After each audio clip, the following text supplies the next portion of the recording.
seen a lot of people dismissing the possibility of an improved Chiefs offense as senseless homer nonsense. What's your take on this? To me, it at least seems plausible. Can the sum of Josh Gordon taking a step plus MVS plus Juju plus good or great draft pickup replacing Tyreek, D-Rob, and Pringle?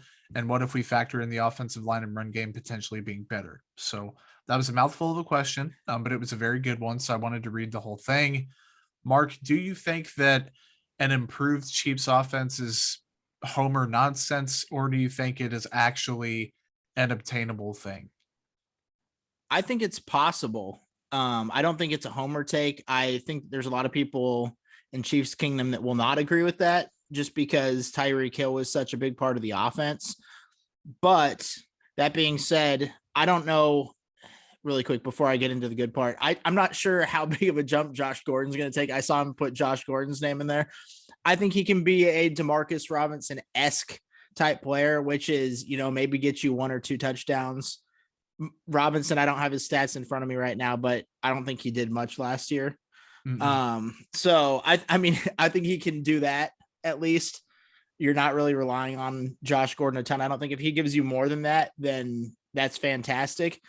But I think that they can get better. Now, here's what's going to happen. They're going to have to get a receiver in round 1 that can be a playmaker from day 1. They have to have Juju stay healthy.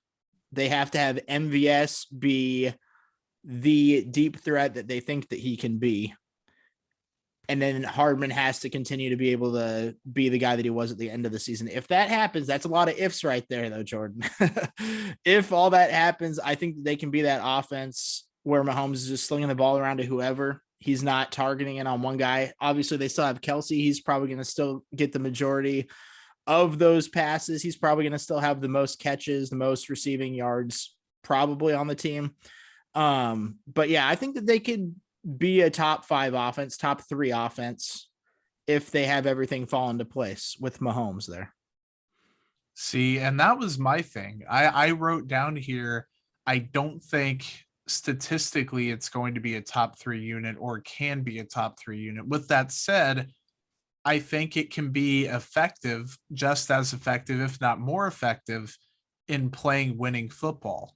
And I know that, as an example, the Chiefs offense last year in the playoffs, they didn't have multiple, outside of Tyreek Hill, Travis Kelce, reliable weapons. Outside of Travis Kelce this year, the Chiefs could have 3 or 4 guys that can get open possibly.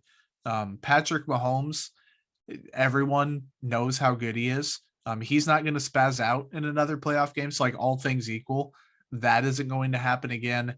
The numbers will probably take a step back, almost like I'd bet a large amount of money on that. But I don't think the offense is going to be completely handicapped or restricted this season. People forget, man, Aaron Rodgers had guys like Greg Jennings and Jordy Nelson just dip out and retire, leave, or whatever during his prime, during his career, and he was still really good. The offense has still figured stuff out. It's not like Green Bay has always had this insurmountably stacked, like, guys at every position. Like, you think the Raiders offense right out the Chiefs offense with Hill and Kelsey. Green Bay's always had weapons, but I mean, they've been getting by with Devontae Adams, MVS, Alan Lazard. Yeah. The running back obviously is fantastic too, but you don't need 4 superstar receivers or even 3 superstar receivers in order to have success in the NFL. You can be really good and really effective. Obviously, Aaron Rodgers hasn't won a Super Bowl since 2011 or whatever, but you can still have a really, really good offense. You can still play winning football. You can still play winning playoff football, even if it's not the cream of the crop. And I mean, the Chiefs can have the number 1 offense in the league this season and still come up short in the playoffs. The Chiefs could have the 9th best offense in the NFL and be more matchup proof come playoff time. So, I mean, it's kind of like, I make a lot of references to the mid-range shot in this podcast, which is weird because it's basketball. But if you have the mid-range shot in your bag, come playoff time, it's going to help you because it gives you another way to win. The Chiefs this year maybe giving themselves more different ways to win instead of putting all their eggs in one basket. I don't think that's a bad thing.